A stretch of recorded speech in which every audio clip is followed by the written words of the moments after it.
everyone, welcome back to my channel. My name is Mary Jane and this is MJ Money Matters. Here in this space, I show you how I use the zero-based budgeting method to control and maintain a simplified money life. If that sounds like content that you are interested in, I would love it if you would hit the subscribe button, hit the notification bell, and stick around for more. So if you were here a couple of days ago, I actually budgeted for $775. But if you notice by the title, it's actually gone up a little bit because I made cash this weekend. So if you are new here, I am a fine dining server. I do a lot of different gig things, but it's the summer, so it's a little light on that right now. So I have lost a significant amount of my monthly, weekly, daily income. So I am budgeting very hardcore to try to still reach my goals right now. But I was able to get it up to $1,239 this week, which I'm happy about. So I have 4 of my binders set here, ready to go today. Let's get started. Now, I did talk about this the other day that I get paid on a paycheck, and on my paycheck, I only can cash 500 of it. And the rest of it has to wait. So I put the money in. I get paid on Friday at about 8 p.m. I put it in on Saturday morning and I get the 500 of it. And then I have to wait till the following Tuesday to get the rest of it. So that's what this is. Little holder right here is the money that's on hold from that check. So I'm like, you know what? I'm gonna do it like that so that I can include that in the stuffing because I always try to take account of that money that's waiting onto this previous week's paycheck. So that's where I'm at with that. I'm just keeping track on the side of my cash stuffing, just doing my simple checklist, and I do everything in a super budget way. So these are notebooks that I bought for like $2 at Target, I think. So nothing special. I know a lot of people do really intricate things and they've got dashboards and you know, beautiful custom vellum envelopes, and I'm not knocking any of those things. I just don't want to spend money on that. If the point for me to cash stuff is to save money, I don't want to spend money to save money. I do want it to look nice, and I definitely love like a certain aesthetic, and I feel like I have accomplished that a bit. But I don't need to go crazy with it. So I do make a lot of my own things. And I know I've mentioned this before. These are note cards. They come in a pack of 100 for 82 cents at Target. And I bought my tray from Fun and Funds on Etsy, and I have it linked below. Most of my budget binders are the budgeting frugal kind from Amazon. I have them linked, as well as my 2 nice binders that I got from NorthStar, which I did splurge a bit on that. And that was, you know, fun to me, a little fun to me present for staying on track and working really hard. All right, so first one down is money I put aside for the mortgage. So I did talk about earlier that my beloved dog, who I was fostering through Detroit Dog Rescue, he came to me as a hospice foster. So I knew going in he wasn't going to live for very long. And I'm going to try not to cry when I talk about this. But so he came to live with me, and he was just a gem. So I went ahead and adopted him because he was blind and deaf, as well as just being an incredible dog. And I just couldn't bear the thought of him trying to go to yet another house with so little time left to refigure out where things are, because it's so hard having, you know, the disability like that. So I was like, no, I want to keep him. And so from the day I got him to the day that I helped him cross the bridge, he was with me for 6 weeks. So I did not worry about the mortgage at the beginning of the month, as I try to take care of it first thing in my budget, because I was much more consumed with making sure he had a good end of life, and that I was able to rush him in when it was his time, because he let me know when it was his time. So that's why I'm dealing with the mortgage at the end of the month, I guess, like most people do. But I have several months of my mortgage put aside in a savings account right now, and I'm working on developing a 6 months of expenses. That's where I would feel really comfortable. So I'm not panicked that I won't be able to make it. I just don't, I don't like that feeling of like, oh God, it's the end of the month and I don't have the money to pay. even though I know it's a mindset thing because I've tricked myself into thinking I don't have that money in the savings account. So it keeps me fresh. It keeps me hustling, I think. And so I'm going to pull aside $637. Like, oh, yeah, that's particularly why. So that's 237, 1, 2, 3, and 400 makes it $637. Believe that I've got that in here. Nope, I've got it here. Let's take a look. And again, these are my budget binders. So I have the, plasticky ones with the little shooters. I know some people very much don't like those, and that's totally okay. This binder cost me $11.99, and so it's definitely on a budget, but it's a lovely color. I, really love the alligator look without having to harm an actual alligator. At the beginning of all of my binders, I create like a table of contents. So that's what that is. I'm going to go ahead and put this in. And I already have 100 in there from last time. If you remember, I did 200 last time, but I actually had to borrow 100 of it to pay my tip out. So what is a tip out? In my job, I work, I think being a waiter, you pretty much work for yourself. You're kind of self-employed. It's like a gray area between being employed and self-employed because you determine your income. You really do. And a lot of that is determined by where you work and what those ticket prices are. But when you're there, it's really how well you connect with your tables, how hard you work for your tables. You advocate for your table sometimes. Sometimes you advocate on behalf of the restaurant if the table is being a little unreasonable. But you can make a lot of money serving, and you have an untapped income. So I really love what I do, but part of what I do needs assistance because I do not work at Applebee's, and there's nothing wrong with Applebee's. I actually don't even mind going to Applebee's every once in a while. But I'm not running, and I look a certain way, I present myself in a certain way, and my job is to not make people feel rushed. So we do work with server assistants who do a little bit more of the running part, and so more of, I hate to say grunt work because they're wonderful people who do an excellent job. It's not, nothing is below me in restaurants, so it's like, oh, the grunt work, but it's, getting the waters, delivering some of the food, taking plates. I do all that too, but they assist me in that so that, I'm coming across as someone who will guide them through their meal experience. And the assistants do help me make sure those things happen seamlessly. So we pay them and we tip them out based on our sales. It's not based on our tips. So when people really shaft me in the tip department, I still have to pay my assistants. I still have to pay the bar.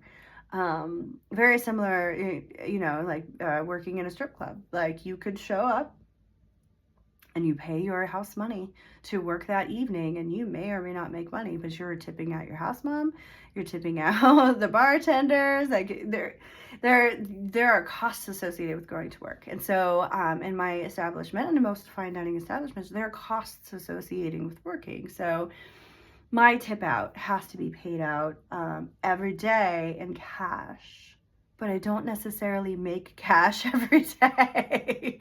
So that is where I've had a conundrum with cash stuffing, where it's like I'm not 100% forward moving in cash stuffing like I was when I had a previous job, because what they did was they paid us for our credit cards same day. Like they would have to wait for that to go into their account, but they would prepay us. So we would take out our tip out of the money they were paying us, and I was paid literally every day. Well, now what we do is if it's cash versus credit cards. Well, like today I worked and it was 100% credit cards. So I made nothing take home, but I did have to tip out, like, I don't even know, I think it was like $50 that comes out of, and I have to pony that up. So it's a little back and forth, and I actually had to borrow money for my mortgage envelope, which really don't like to do, but that's what happened. So for tip out, I'm going to pay $87. That sounds like a random number, and it really just worked out in the math and the money that I have. So 20, 40, 60, 80. Oh, yes, 85, 86, 87. So I'm going to keep that in my little blush envelope binder. And this binder, I am not putting this in my safe. All the other binders go into the safe and are secure. This is my binder that's out because I need to access it a lot. So if you can see from my table of contents, it's like my tip out bank, laundry money, because I do go to the laundromat, gas, groceries, and a couple of challenges, but I haven't used the challenges lately because I need it for tip out. So that's what's going to go in here. And again, I do have my trackers, and I do that off camera. And they're fun. Like, they came with some of these envelopes that I bought. Not this particular envelope, but I thought the colors went well. Certainly love a good leopard print. And I do take care of my trackers off camera, but I try to keep things as organized as possible, especially like math has never been my strong suit, even though I've gotten much better at it over the years. So I try to keep myself very accountable in math. Track, track, track. And I double check, triple check everything. All right, so tip out, taken care of. For gas, I drive a V8, and I love having a big SUV and being above everybody, but it does take a lot of gas. So I'm going to do $71 this week, 20, 40, 60. Oh, 65, 66, 67, 68, 69, 70, 71. Hopefully I've got my math to work. We'll see. 60, 65, 80, 69, 70, $71. So, gas from Vroom is in here. I really enjoy having a big car, but I am, moving towards the Turo space, and the first cars that I'm looking to invest in are Fiats, which like really tiny Italian sports cars. Are like cousins. Okay, they're redheaded stepchildren, cousins to Ferrari, but they did not hold their appreciation value very well at all. So you can get them very cheap. I can purchase them cheap and then rent them out, so I can get my return on investment very, very high on those. So when I do have a Fiat, if it's not rented out, I'll probably be driving that to work some to save on gas. So that's not the case at the moment, but that's where I'm going to go with it.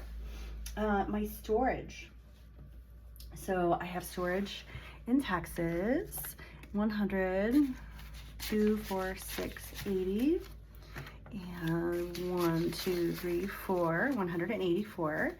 I cannot wait to get my things. I cannot wait to be reunited. But at the moment, this is where I'm at, and I'm just having to make do. I think, yes, it's right here. And I pay that, like I will pay it today. So it's the 23rd of June. I pay everything, at least I try to pay everything like a week ahead of time. So again, I don't have that feeling, like I was talking about the mindset and the panic feeling, like, is this going to get paid? Am I going to be okay? I think that comes from years of living on the edge. I have been a career performer, career waiter, and I have had instability, not instability. I've had instability in my life for a very long time. And it causes like trauma responses for sure. And it has, like, I don't think you can help it. I think that it informs your psyche to do things because in Maslow's hierarchy, of needs, things like shelter and food are so important. So, because that has not always been stable for me, I find that I feel less panicked if I can pay something a week ahead of time. And I'm like, I realize that people argue, like, don't give them money before, and, like, they earn the interest and blah, blah, blah. And I get all those arguments, but for me, it's a mindset thing, and it's what causes me to feel security. So that's what I do. All right, my mailbox. So I know I've talked about this a little bit. I have mailboxes in both Detroit and Dallas that are legal mailboxes. They're manned stations that sign for my packages. All of my legal mail goes there. Anything that would have anything personal on it, or Social Security, bank statements, credit, I mean, any of that. No credit cards because I don't have credit cards, but the only thing that really comes to my house is going to be the electric bill, the water bill, anything that has to do with my property. Like if it were like, oh, we're going to do some tree trimming because it's next to a power line or whatever. That comes to my house, and that's pretty much it with Amazon packages. So my mailbox is $40. And trying to remember, I think I've got it in here. Let's take a look. Yes. My Dallas mailbox actually paid 6 months in advance, and so I will be working towards getting this one done. You see my little placeholder. I have head funds, which is kind of funny because my legal name is Ashley Head, so A Head is my seems to be a lot in my life. A Head, but also a head. So I would like to get both mailboxes to 6 months ahead and just pay them twice a year. Not quite there yet, but that's what I'm working towards. This is due today. I actually got the email saying, ooh, this is like, did not go through. So I'm going to take this to the bank today and make sure that it does, in fact, start to work. It's auto-drafted. So again, that panic where it's like, it didn't go through, and I'm like, ah. I don't like autodraft. Some people are like, autodraft's the greatest thing since sliced bread. I disagree. I don't keep a lot of money in my bank account because I don't want to have access to it. I feel like this system helps me stay on track. And so if it was just all in an account, well, it would get spent. Because in my mind, I could justify it to myself in the moment. So I don't like autodraft because I have to leave it in there to go through at a certain time. And I actually hit the grocery store and I spent just a little bit too much. It was off like $2 or $3, and so this didn't go through. And I'm just like, oh, the autodraft drives me crazy. All right, something that I don't have an envelope for because I've just started doing it, but yet I need an envelope for it because I've just started doing it, is my lawn. So I bought last summer an electric mower because I'm like, isn't that wonderful for the environment? And I just recharge the batteries and I don't have to do the gas. And I find the gas thing is really frustrating, and like try to use the pull thing and I can never get it to start. And I'm just like, I don't even want to deal with something like that. I bought an electric mower. Well, don't you know, especially in this heat right now, it barely mowed at all. I would use like 3 batteries and still not get through the front yard. And now it's just totally on the fritz. And I'm just like, oh, wow, like this is not good. And, you could get a blight ticket here because I am purchasing my home seller financing, not bank financing. And so it's like, they do drive-bys, and it's like, oh yeah, I have to keep my yard in a certain way, for them to be in their good graces. And there was one time last year, but right before I bought my lawnmower, where they were like, yeah, that's not good, and I had hired someone to do my lawn, and he was just somebody who was walking down the street with lawnmower, and he was like, hi, I'm your neighbor and I'm looking to make some extra money. And he was older, and I was just like, oh yes, of course. And so he did my lawn 2 times, and then the 3rd time he asked for money up front. He's like, oh, it's my birthday and I really need it. And then so I gave it to him in like a Cash App, and I want to say I never saw him again. He showed up a year later but no, he stole my money. And I had to tell my neighbor, my direct neighbor who knows him, and he was like, why is he not doing your lawn? And I told him what happened, and apparently they had words because he came back a year later with his lawnmower and was like, oh, well, I owe you a mow. And I'm like, no, you're good. You can mosey on down the road. So I hired a lawn service, and they are all modern, and they have an app. It's called Lawn Love, and they do like subcontracting for your local landscaping. And so everything is automated messaging. I can message them through the app itself. They come bi-weekly. I can have them give me quotes on all kinds of different things like tree trimming and bush trimming and, you know, I don't know, advanced fertilizer stuff. And so I found them to be great. And it was like, oh, we'll give you this discount if you want to give us a try, and you know, guaranteed 3 cuts and see how it goes. And so I'm like, yeah, okay, I'll give you a try. They were wonderful. I'm really excited about it.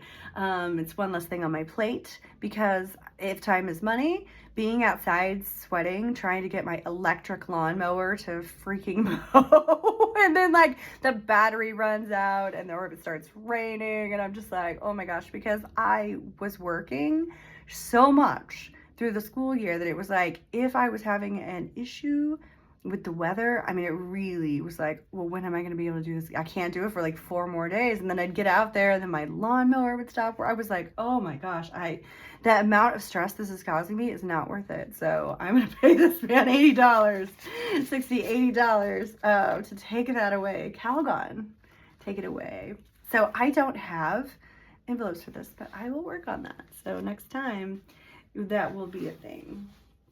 And finally, something that I did that I never shouldn't have done, $140 for a loan I pay every other week. I have 22, is that right? 22 weeks to go. 22 more payments to go. You know, sometimes you get into a situation and you have to do some things, and sometimes you're like, this is gonna really hurt. And well, it's still hurting, but that's okay, because there's a hump. I'm over the hump. I'm well over the halfway point, and it's gonna get done. So I would say, I'm anti-loan at this point. Unless something really, really bad happens. And that point was, yes, something really, really bad happened. I don't want to take out loans for anything. If I don't have the money to pay for it, I'm not getting it. But that was an actual emergency. I mean, my arm was broken. Both of my shoulders were dislocated. I had to have major shoulder reconstructive surgery. And it was during a global pandemic. I mean, it was like I had to get that loan. Basically loan shark stuff. So lesson learned. And now I have this beautiful cash stuffing system to get the heck out of that. I hope this helped. I hope you enjoyed my rambling stories. Thank you so much for joining me, and have a wonderful day.